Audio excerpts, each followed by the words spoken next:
بسم الله الرحمن الرحيم يسبح لله ما في السماوات وما في الأرض الملك القدوس العزيز الحكيم هو الذي بعث في الأميين رسولا منهم يتلو عليهم آياته ويزكيهم ويعلمهم الكتاب والحكمة وإن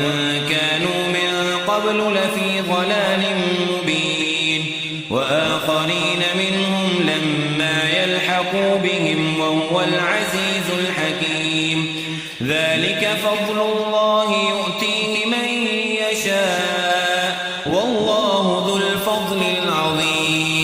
مثل الذين حملوا التوراة ثم لم يحملوها كمثل الحمار يحمل أسفارا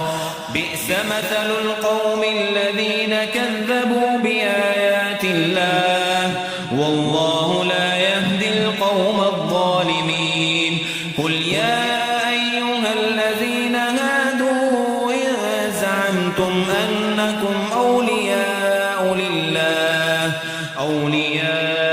لله من دون الناس فتمنوا الموت إن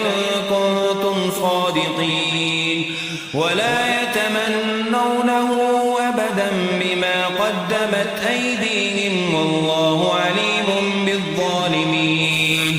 قل إن الموت الذي تفرون منه فإنه ملاقيكم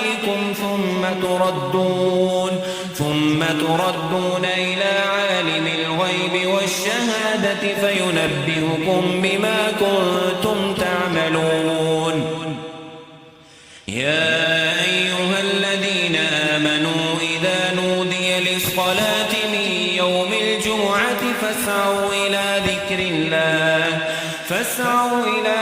الله وذروا البيع ذلكم خير لكم إن